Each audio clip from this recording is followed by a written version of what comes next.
दोस्तों काफी टाइम पहले मैंने स्माइल और स्माइल 2 नाम की दो हॉरर फिल्म देखी थी, जिनमें से पहली मूवी यानी कि स्माइल मूवी को मैंने ऑलरेडी अपने चैनल पर एक्सप्लेन कर दिया है। तो आज हम स्माइल 2 मूवी को एक्सप्लेन करने वाले हैं। लेकिन अगर आपने स्माइल 1 मूवी की कहानी नहीं भी देख रखा है तब भी कोई बात नहीं, आपको ये मूवी समझ में आ जाएगी। और वीडियो के स्टार्टिंग में ही मैं आपको बता दूंगा कि स्माइली कर्स जो मूवी के अंदर है वो एक्चुअली में फैलता कैसे है, ताकि आपको ये मूवी समझ में आ जाए। So without waste any time let's start the smile 2।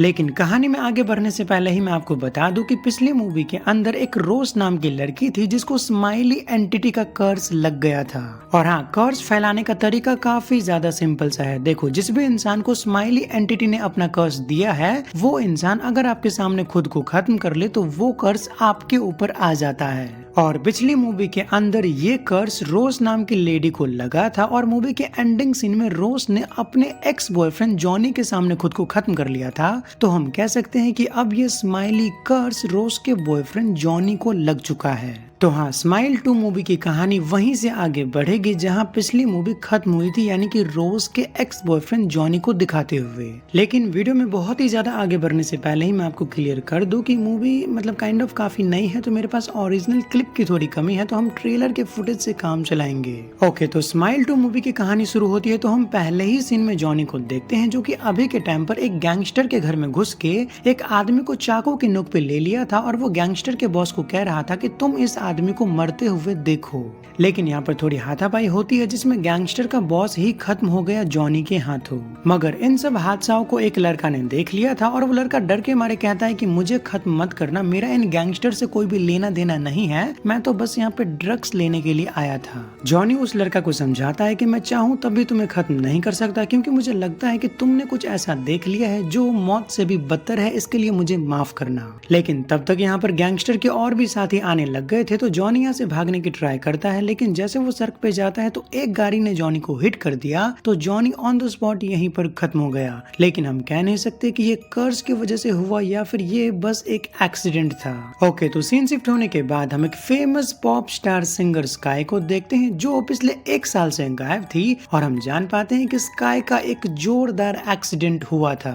Sky की बातों से हम जान पाते हैं कि एक्सीडेंट होने के बाद स्काई काफी लंबे टाइम तक हॉस्पिटल में थी, लेकिन ठीक होने के बाद भी वो कमबैक करने के बजाय शराब और नशे की लत में डूब गई।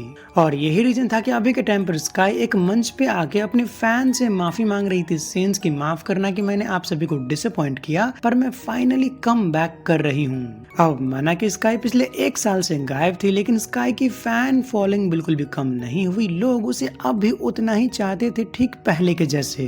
वैसे आप ये भी जान लो कि स्काई का जितना भी शेड्यूल होता है वो उसकी माँ संभालती है, एंड देन स्काई का एक पीए भी है नेम जोशुआ। खैर, तो कहानी आगे बढ़ती रहती है। हम एक दिन स्काई को डांस का प्रैक्टिस करता हुआ देखते हैं, लेकिन तभी उसके कमर में पेन हो रही थी, इसीलिए स्काई बाथरूम में जाती है। तो हम देखते हैं कि उसके पीठ पर और पेट पर बड़े बड़े स्टिचेस के निशान थे, एंड मे बी ये एक्सीडेंट के बाद हुआ होगा। अपनी पेन को कम करने के लिए स्काई किसी तरीके का पिल्स लेती है जो मे बी एक ड्रग है, क्योंकि अभी के टाइम पर स्काई की पिल्स बाथरूम में गिर गई थी और उसकी हालत धीरे धीरे बिगड़ने लग गई थी।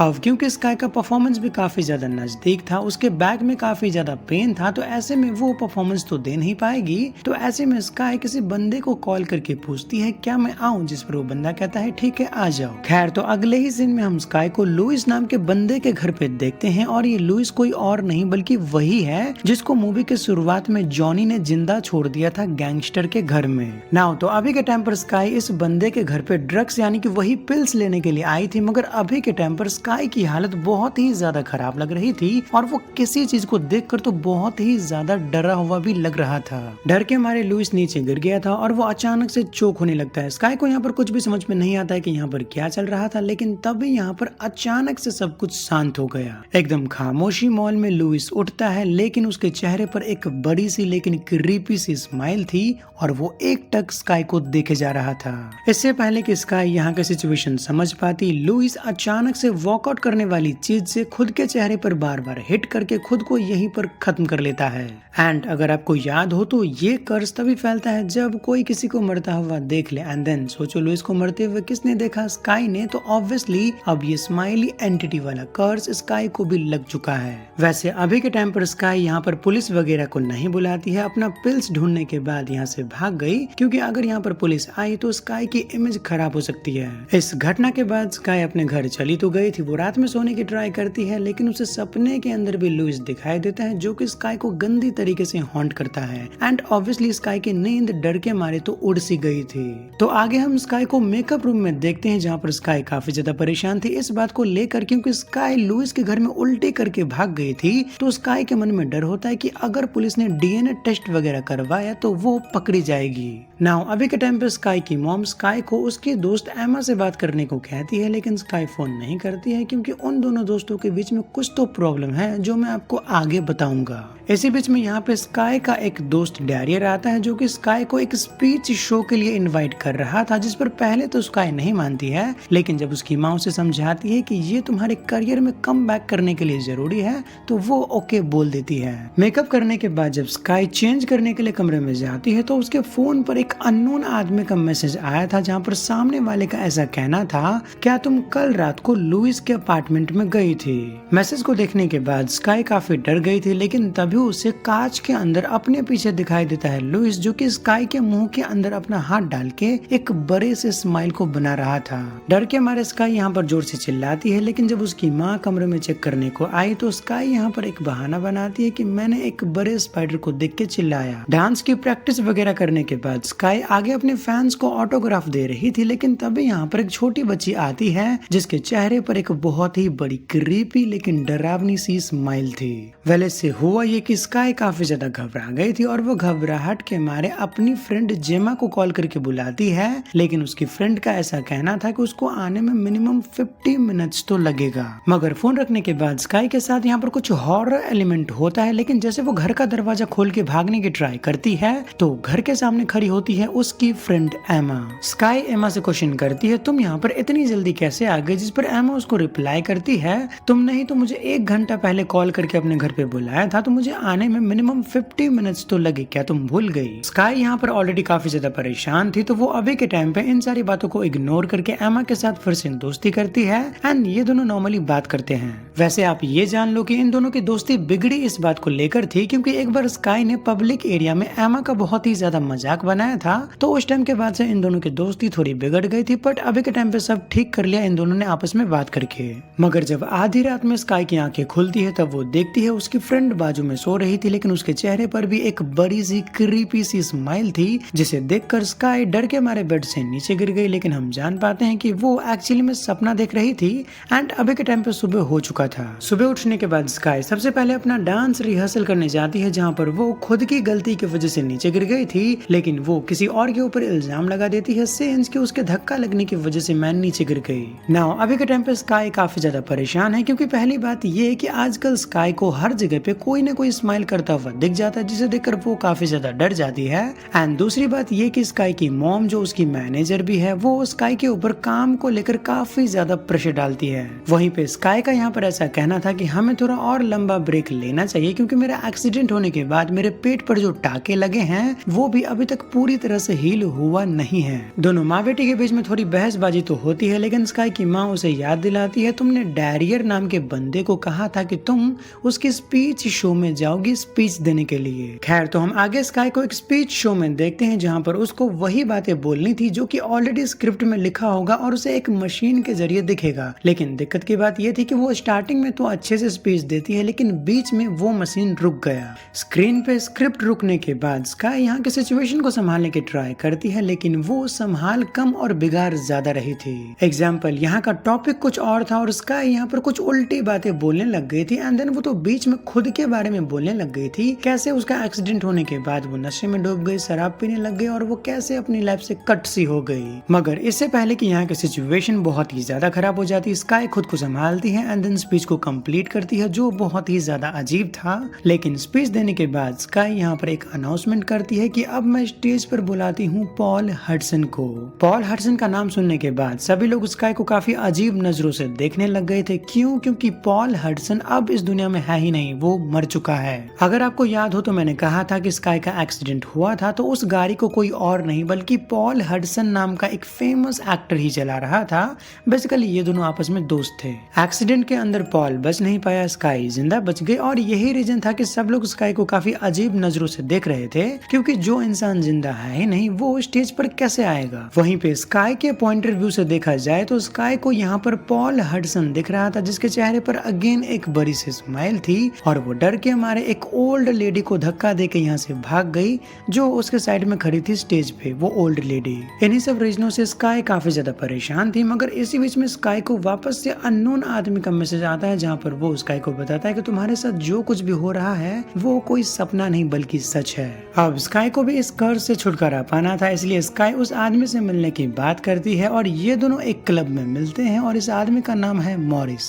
इस आदमी की बातों से हम जान पाते हैं कि इस आदमी का एक भाई था जिसने कर्ज लगने की वजह से खुद को खत्म कर लिया। तो इस आदमी ने कर्ज के बारे में छानबीन किया तो इस आदमी को लुइस के बारे में मालूम पड़ा, तो ये लुइस को वार्न करने के लिए उसके घर पे गया, लेकिन तब तक लुइस ने खुद को खत्म कर लिया था।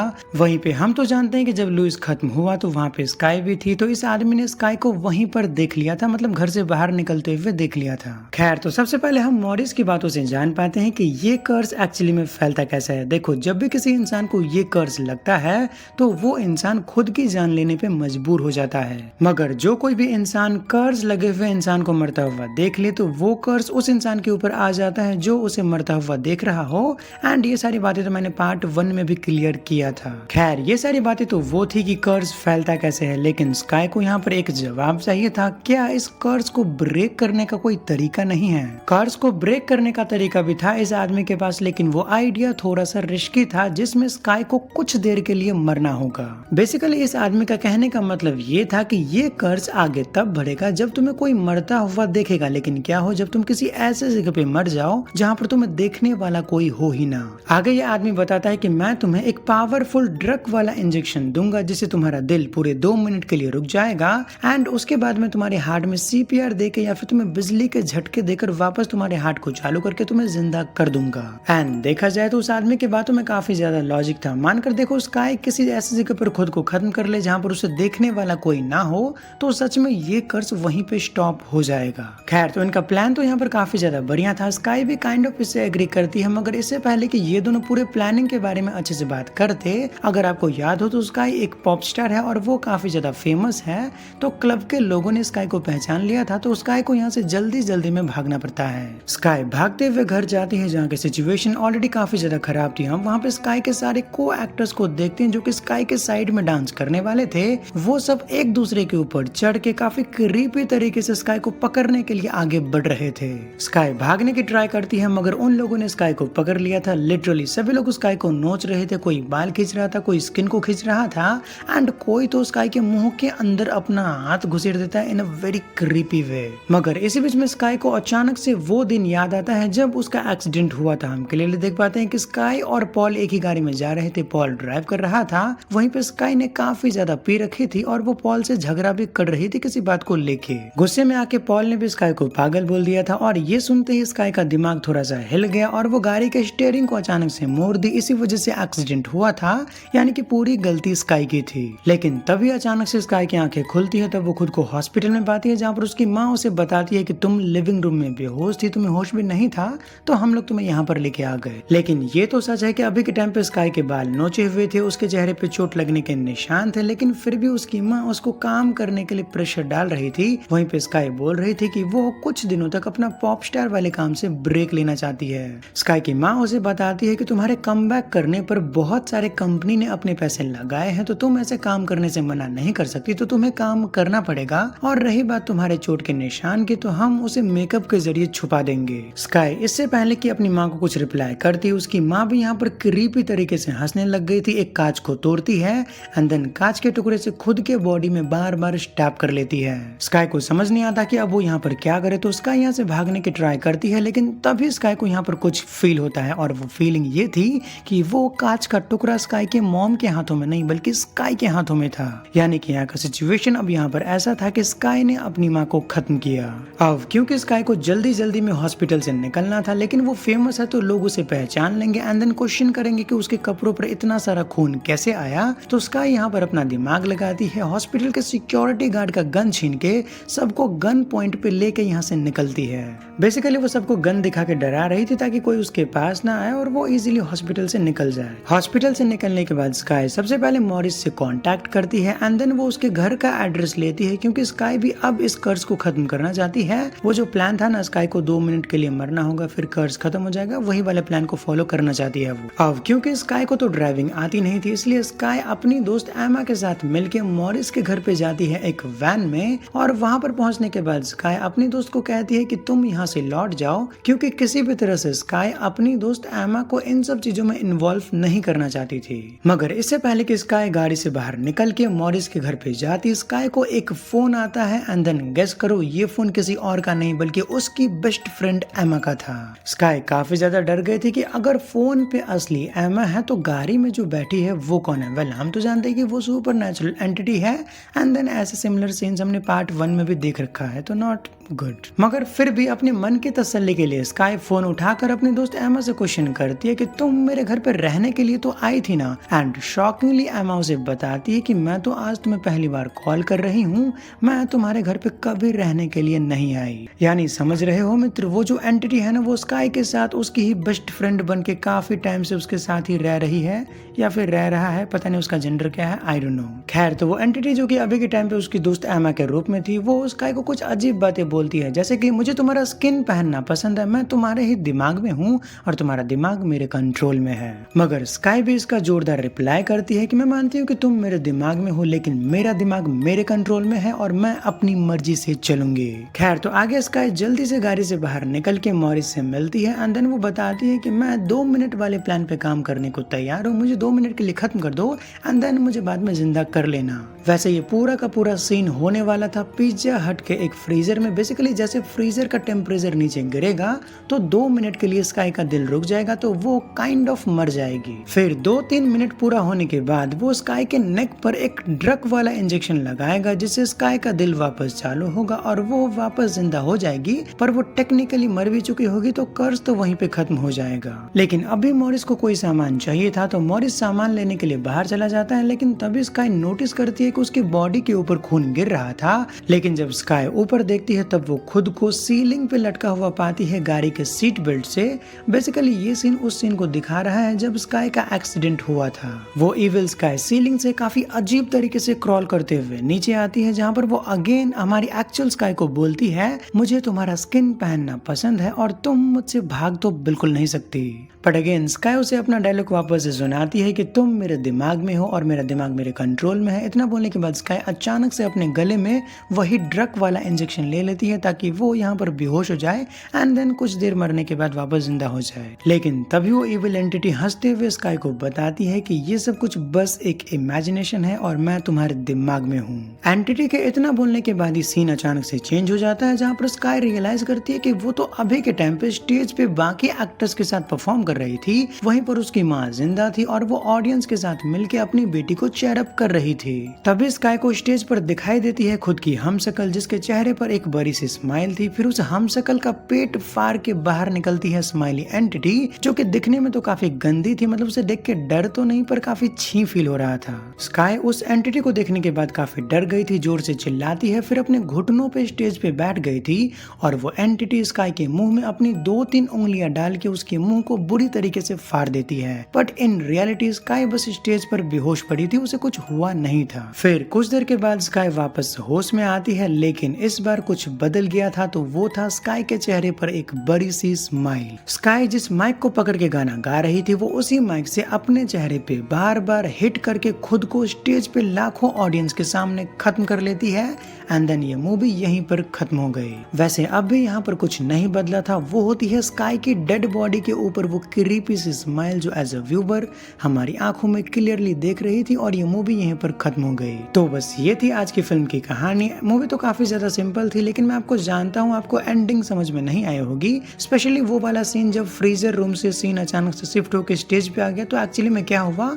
उसकी 2 पॉसिबिलिटी है, मैं आपको समझाता हूँ। तो देखो, पॉसिबिलिटी नंबर 1 ऐसा हो सकता सकता है कि स्काई ने जब उस ड्रग वाले इंजेक्शन को लिया तो हो सकता है कि वो फ्रीजर रूम में ही खत्म हो गई होगी, लेकिन वो खत्म होने से पहले ऐसा इमेजिन कर रही होगी कि वो स्टेज पर गई, डांस किया, वहां पर वो एंटिटी आई और उस एंटिटी ने स्काई को खत्म किया। लेकिन वो एक्चुअली में ऐसा हो सकता है कि वो फ्रीजर रूम में ही खत्म हो गई हो, पर वो मरने से पहले जस्ट ये सब कुछ इमेजिन कर रही थी और ये थी पॉसिबिलिटी नंबर 1। लेकिन दूसरी पॉसिबिलिटी को सुनने के बाद आपके मन में भी एक डाउट आएगा कि स्काई जो अपनी लाइफ को जी रही थी, उसे हर जगह पे स्माइली एंटिटीज दिख रही थी, क्या वो सब रियल था या फिर स्काई का बस एक इमेजिनेशन था? तो देखो, दूसरी पॉसिबिलिटी के अंदर मुझे ऐसा लगता है कि जब से वो एंटिटी स्काई की बेस्ट फ्रेंड एमा बन के उसके घर में रहने के लिए आई, उससे आगे स्काई ने अपनी जिंदगी को जिया ही नहीं। हो सकता है कि उस एंटिटी ने स्काई को अपने वश में कर लिया हो, फिर स्काई को सब कुछ इमेजिनेशन के जरिए दिखाया हो कि वो मॉरिस से मिली, फिर मरने वाला एक्सपेरिमेंट किया ताकि स्काई बच सके,